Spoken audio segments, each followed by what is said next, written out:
Okay. సినిమాలు, serials ఏది ఎక్కువ సాటిస్ఫాక్షన్ ఇస్తుంది మీకు? సాటిస్ఫాక్షన్ అంటే వర్క్ అనేది ఎప్పుడు ఏదైనా కూడా తృప్తిని ఇస్తుంది, ఏ వర్క్ అయినా. వర్క్ అనేది ఇంపార్టెంట్. కాకపోతే ఏమవుతుందంటే మూవీస్లో మన ఏదైతే టాలెంట్ ఉందో అది బయటికి వచ్చేంత క్యారెక్టర్స్ ఇవాళ రేపు మీరు కూడా చూసుంటారు. మూవీస్లో అలాంటి క్యారెక్టర్స్ లేడీస్కి అనేది ఎప్పుడో రేర్గా 100కి 1 వస్తుంది. టీవీలో అనుకోండి, మనకి యాక్టింగ్ నేర్చుకోవడానికి, మనం రోజు రోజుకి మన టాలెంట్ ఏదైతే ఉందో అది ఇంప్రూవ్ అవ్వడానికి చాలా స్కోప్ ఉంటుంది సీరియల్స్లో. ఓకే. క్యారెక్టర్ కూడా అంటే నంబర్ ఆఫ్ ఇయర్స్ ఇవాళ రేపు సీరియల్స్ నడుస్తున్నాయి కాబట్టి మనం ఆ క్యారెక్టర్లో యాక్చువల్గా చెప్పాలంటే ఇమ్మర్స్ అయిపోతాం. కొన్ని క్యారెక్టర్స్ ఇది నేనే అన్న ఫీలింగ్లోకి వచ్చేస్తాము. ఇక మనకి మనమే ఆ క్యారెక్టర్ ఎలా బిహేవ్ చేస్తుంది, ఎలా వాళ్ళ మ్యానరిజమ్స్ ఏంటి, వాళ్ళ సైకాలజీ ఏంటి అని అంత డీప్గా వెళ్ళిపోతాం అనమాట ఆ క్యారెక్టర్లోకి.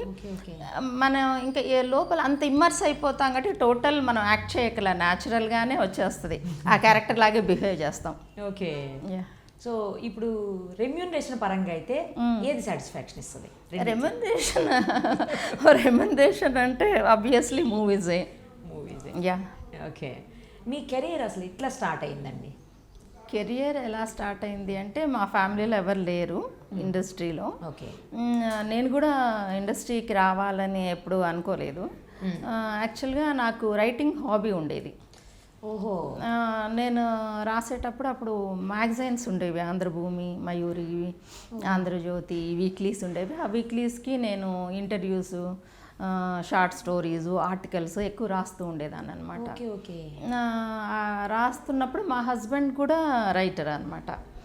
ఆయన కూడా బాగా కథలు అవి రాస్తూ ఉంటారు. అనుకోకుండా ఒకసారి విజయ్ భాస్కర్ రెడ్డి గారు సీఎంగా ఉన్నప్పుడు స్క్రిప్ట్స్ కాల్ఫర్ చేశారనమాట. యాంటీ ఎరక్ అప్పుడు ఆయన తీసుకొచ్చారు సీఎం కాగానే. మద్యపానాన్ని నిషేధిస్తూ ఒక జీవో తీసుకొచ్చారు. దానికి పబ్లిసిటీ కోసం అని చెప్పేసి ఎఫ్డిసి వాళ్ళు స్క్రిప్ట్స్ కాల్ఫర్ చేశారు. అప్పుడు కథ పంపించడం జరిగిందనమాట. అయితే ఆ కథ ఫస్ట్ వచ్చింది, ప్రొడక్షన్కి సెలెక్ట్ అయింది.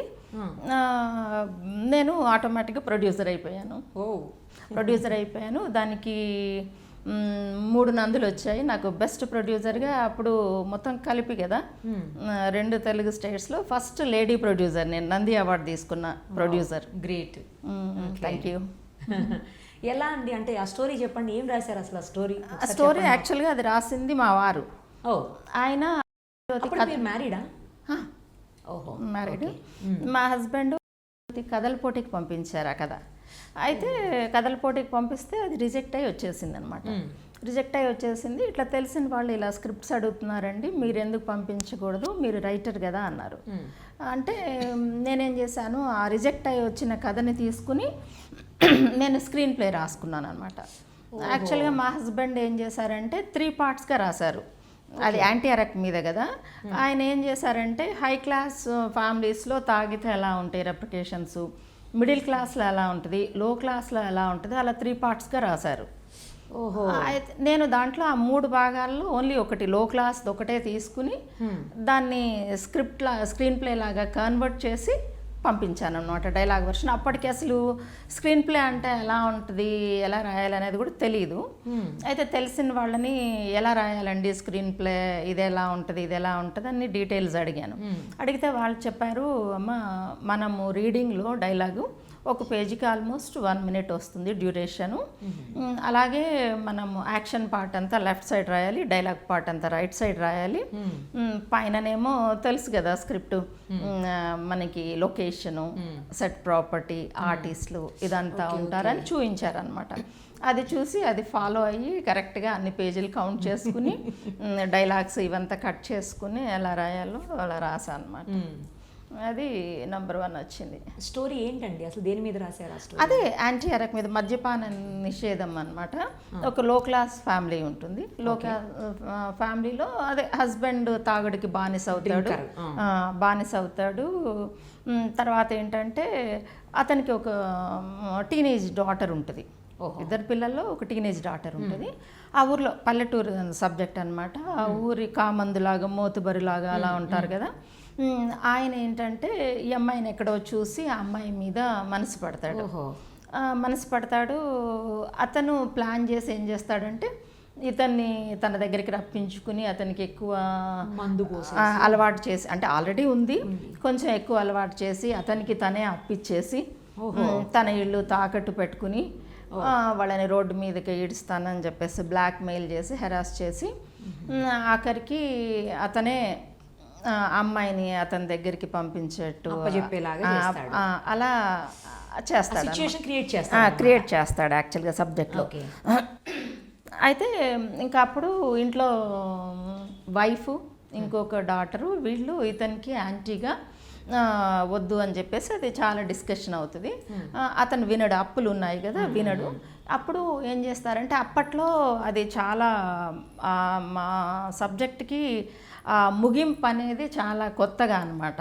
అప్పట్లో అంటే ఇంత రెవల్యూషనరీ చేంజెస్ రాలేదు. ఆఖరికి మొత్తం డిస్కషన్లో పెళ్ళా ఏం చేస్తుందంటే నేను నిన్నే వదిలేస్తున్నానని చెప్పేసి తాళి తెంచేసి అతని మొహం మీద కొడుతుంది అనమాట. అది క్లైమాక్స్. నా కూతుర్ని ఇవ్వను, అతని దగ్గరికి పంపించను, కావాలంటే నిన్ను వదిలేస్తాను నేను అని చెప్పేసి ఫ్యామిలీ మొత్తం అతన్ని రిజెక్ట్ చేస్తారనమాట. రిజెక్ట్ చేస్తారు. ఇంకా తర్వాత అతను కూడా రిపెంట్ అవుతాడు. రిపెంట్ అయ్యి ఇంకా సరే అని చెప్పేసి చేంజ్ అవుతాడు, మానేస్తాడా మరి అప్పుడు తాగుడు? ఇంకా అంతే కదా క్లైమాక్స్లో. ఓకే, యాక్చువల్గా మేము రాసిన సబ్జెక్ట్ అంతవరకే, తాళి తీసి మొహం మీద కొట్టడం వరకే క్లైమాక్స్ అనమాట. క్లైమాక్స్ అయితే అప్పుడు ఎంఎస్ రెడ్డి గారు చైర్మన్ ఎఫ్డీసీకి.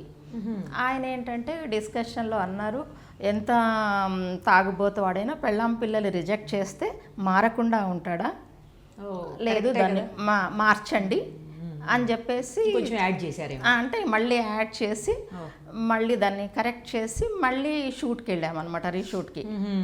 అలా అనమాట. గ్రేట్ స్టోరీ అండి. అందుకే మీకు నంది వచ్చి ఉంటుంది. మీకు నంది వచ్చింది అన్నందుకే నేను ఆ స్టోరీ ఏంటి అని అడిగాను. అవునా, ఓకే, థ్యాంక్ యూ.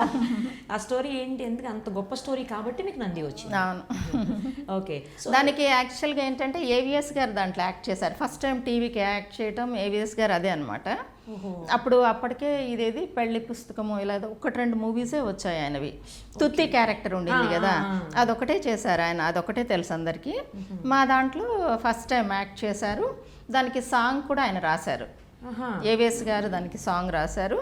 దానికి కూడా నంది వచ్చింది. 3 నందులు వచ్చాయి. ఒకటి స్టోరీకి, ఒకటి స్టోరీ కాదు, యాజ్ ఎ ప్రొడ్యూసర్ నాకు బెస్ట్ ప్రొడ్యూసర్గా వచ్చింది, డైరెక్టర్గా వచ్చింది best director, lyric writer. Super వచ్చింది. మీరు కూడా యాక్ట్ చేశారు అందులో? మీరేం చేయలేదు? నేను చేయాలనుకున్నాను కానీ అంత మంచి సబ్జెక్ట్ కదా, కొత్త నాకు, అసలు అప్పటి వరకు ఏం చేయలేదు. దాంతో నేను చేయలే. వేరే వాళ్ళతో చేయించారు? ఓన్లీ ప్రొడక్షన్ మాత్రం చూసుకున్నాను. తర్వాత ప్రొడక్షన్స్లో చేశాను. ఓకే, అలానే నేను ఆర్టిస్ట్గా ఎంట్రీ అయింది అలానే. ఫస్ట్ ప్రొడక్షన్లో చేయలేదు, తర్వాత టెలిఫిలిమ్స్ నా ఓన్ వాటిల్లో చేసి అలానే ఆర్టిస్ట్గా ఇండస్ట్రీలోకి వచ్చాను అనమాట. ప్రొడక్షన్ హౌస్ ఉంది అయితే మీకు? స్టార్టింగ్లో రైటర్ నుంచి ప్రొడ్యూసర్ నుంచి ఆర్టిస్ట్. అసలు రైటర్గా ఎందుకు కావాలనుకున్నారు? ఫస్ట్ మీకు ఇన్స్పిరేషన్ ఏంటి రైటర్ కావడానికి?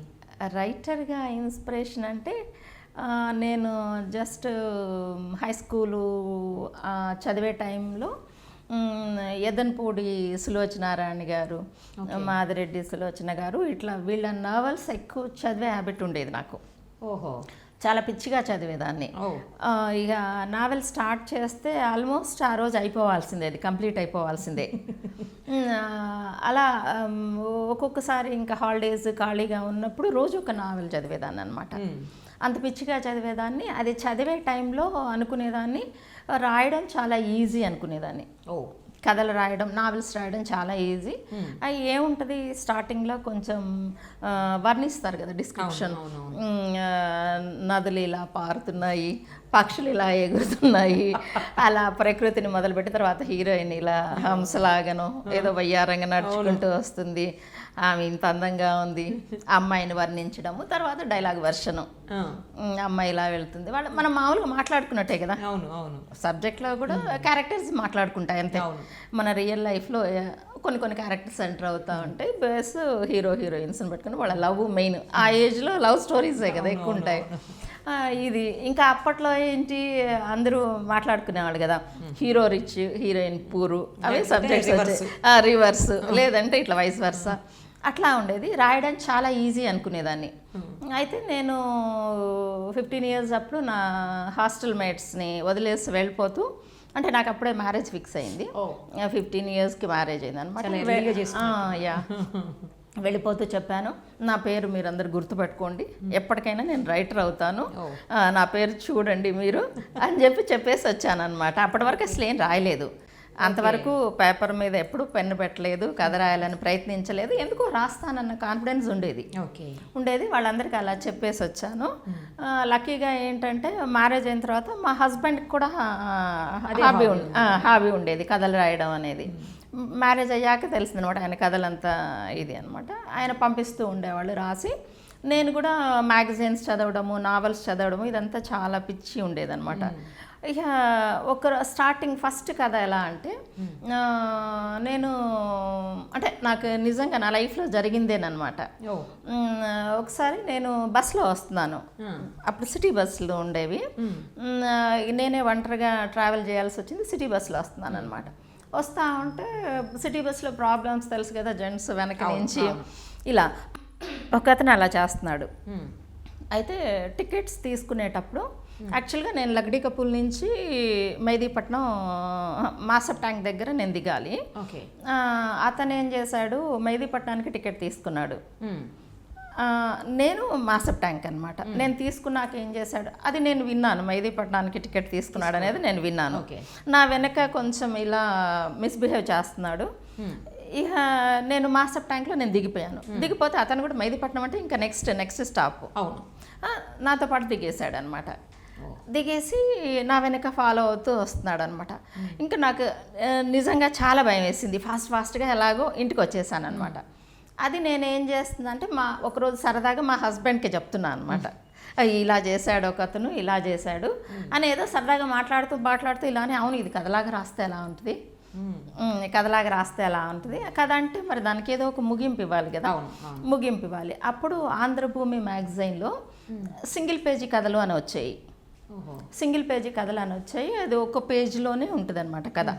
అంటే మనకి 3-4 pages రాస్తే కథ సరిపోతుంది.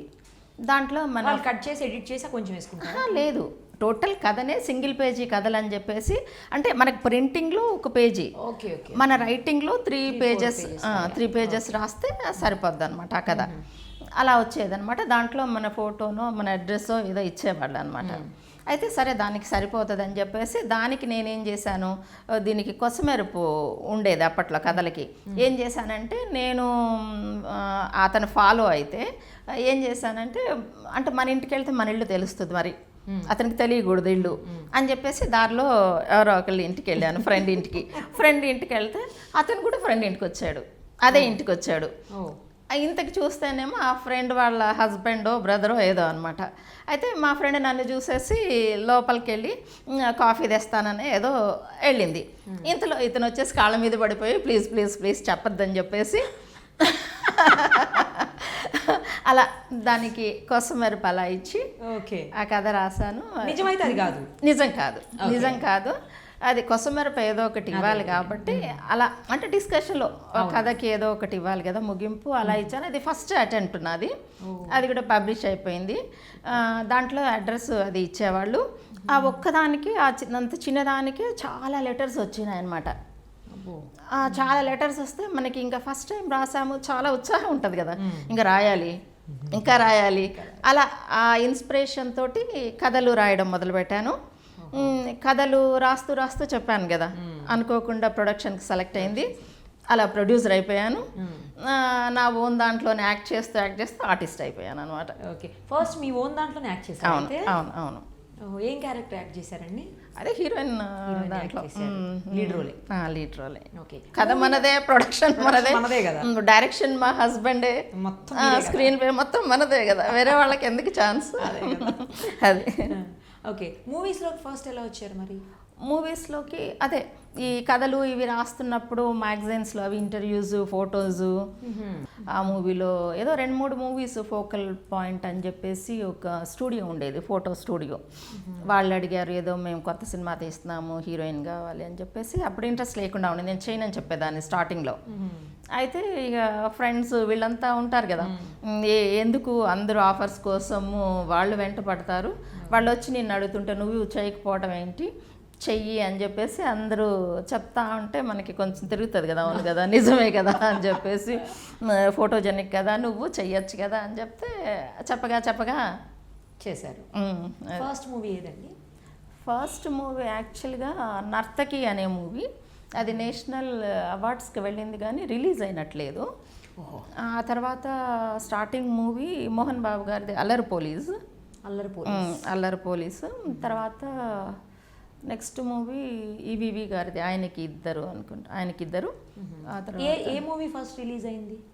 అల్లరి పోలీస్. తర్వాత ఇది ఆయనకి ఇద్దరు. తర్వాత వజ్రం నాగార్జున గారిది, విశ్వనాథ్ గారు వజ్రం. అలా ఒకటొకటి మెల్లగా స్టార్ట్ అయిపోయినాయి. ఎన్ని మూవీస్ యాక్ట్ చేసి ఉంటారండి? చేసుంటాను 70-80 మూవీస్ దాకా మినిమం చేశాను. మీకు బాగా నచ్చిన క్యారెక్టర్ ఏది మీ మూవీస్లో? మూవీస్లో చెప్పాలి అంటే నాకు నచ్చిన క్యారెక్టర్ ఇంతవరకు రాలేదని చెప్పాలి. మీరు యాక్ట్ చేసిన ఇప్పుడు వరకు చేసిన వాటిలో మీకు నచ్చిందంటే ఏది చెప్తారు? నచ్చిందంటే సీరియల్స్లోనే చెప్పాలి. సీరియల్స్లో నంబర్ ఆఫ్ సీరియల్స్ దాదాపు మోర్ దాన్ 100 సీరియల్స్ చేశాను నేను. అదొకటి లాంగ్ కెరీర్. ఎక్కడ చేశారు అయితే? సీరియల్స్ ఎక్కువ చేశాను. ఏంటంటే నేను ఎక్కడ గ్యాప్ తీసుకోవాలా.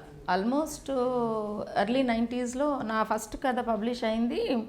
89-90లో పబ్లిష్ అయింది నా కథ. కథలు సింగిల్ పేజీ కథ 89-90లో పబ్లిష్ అయింది. పబ్లిష్ అయిన తర్వాత 93లో ప్రొడ్యూసర్ అయ్యాను. 93లో టెలికాస్ట్ అయింది. ఆ 93లోనే దాంతోపాటే ప్రొడ్యూసర్తో పాటు యాక్టింగ్ కూడా స్టార్ట్ చేశాను. అంటే కొంతమంది ఏంటంటే మధ్యలో వెళ్ళిపోవటము, జాబ్ అనో లేకపోతే ఊరు షిఫ్ట్ అవ్వటము, మ్యారేజ్ చేసుకోవడము, ఇట్లా ఏదో ఒకటి ఉంటుంది కదా, అలా ఏం లేదు. అప్పటి నుంచి కంటిన్యూస్గా చేస్తూనే ఉన్నాను నేను, ఎక్కడ గ్యాప్ తీసుకోలేదు. అందుకే 100 సీరియల్స్ కంప్లీట్ అయ్యాయి. 100 సీరియల్స్ కానీ చాలా లాంగ్ కెరియర్ అండి. అవును. ఎందుకంటే అది ఏంటి ఇప్పుడు డైలీస్ టైంలో ఒక్కొక్క సీరియలే నేనే ఆడదే ఆధారం సీరియల్ 6 ఇయర్స్ 7 ఇయర్స్ చేశాను. ఇంకా ఇప్పటికీ ఉందా? ఇప్పటికీ ఆ సీరియల్ రన్ అవుతూనే ఉంది. నా క్యారెక్టర్ లేదు, నేనే 7 ఇయర్స్ చేశాను. స్టార్టింగ్ నుంచి ఫస్ట్ సీన్ నుంచి చేశాను. ఆ సీరియల్ ఇప్పటికీ రన్ అవుతూ ఉంది. మనసు మమత సీరియల్ కూడా 8 ఇయర్స్ అయిపోయింది. 8 ఇయర్స్ అయిపోయింది. దాంట్లో కూడా నేను పోలీస్ ఆఫీసర్గా చేశాను. దాంట్లో ఇదేంటి మంచి క్యారెక్టర్, అది బాగా పోలీస్ ఆఫీసరు పిల్లలందరూ ఓన్ చేసుకునేవాళ్ళు. అంటే ఆ క్యారెక్టర్ ఏంటంటే కొంచెము లైఫ్లో సైకాలజీ లాగా కొన్ని డిస్క్రిప్షన్స్, డైలాగ్స్ మధ్యలో చెప్తూ ఉండేదన్నమాట. దాంతో అందరూ చాలా ఓన్ చేసుకున్నారు ఆ క్యారెక్టర్ ఒకటి. ఇంకొకటి ఇప్పుడు సీతమ్మ వాకిట్లో సిరిమల్లె చెట్టు అని ఒకటి ఈటీవీలో టెలికాస్ట్ అవుతుంది, దాంట్లో కూడా చేశాను. ఇంకా ఆ సీరియల్స్ కంటిన్యూనే అవుతూనే ఉన్నాయి. మీరు గ్యాప్ తీసుకోవడానికి ఆగానన్నారు కదా. ఓకే. మీరు చేసిన వాటిల్లో నచ్చిన మూవీ అంటే ఏది చెప్తారు? అదే నచ్చిన మూవీ అంటే పెద్దగా లేదు, కాకపోతే ఊరికే ఇంకా మీరు అడిగారు కాబట్టి బాగా పాపులర్ ఏదంటే ఆయనకిద్దరు మూవీలో ఆ బిట్ అందరికీ, అంటే అది మీరు నన్ను గుర్తుపడతారో లేదో, అప్పుడు చాలా సన్నగా ఉండేదాన్ని. ఈ బ్రహ్మానందం గారు ఏవిఎస్ గారిది ఫోన్ కటింగ్ ఉంటుంది చూడండి, ఫోన్ బిట్. ప్రెస్లో జర్నలిస్టు, అతను అప్పు తీసుకున్నామని అప్పు అడుగుతూ ఉంటాడు. ఇతను ఫోన్ కట్ చేసేసి నేను అక్కినేని నాగేశ్వరరావు అది ఇదని చెప్తుంటాడు. చూసానులేండి మొన్ననే. అది ఏమంటారు, కామెడీ సీన్స్, కామెడీ బిట్స్లో ఎవ్రీడే ఎక్కడ అప్పటి నుంచి ఇన్ని సంవత్సరాల నుంచి ఎక్కడ ప్రతి ఛానల్లో ఎక్కడో ఒక దగ్గర వస్తూనే ఉంటుంది ఎవ్రీడే. నేనేంటంటే జర్నలిస్ట్ అనమాట. అతను ఇక ఫోన్ అలా కట్ చేస్తుంటే నేను ఏదో అడగడానికి వెళ్తాను. ప్రెస్లో జర్నలిస్ట్ అనమాట.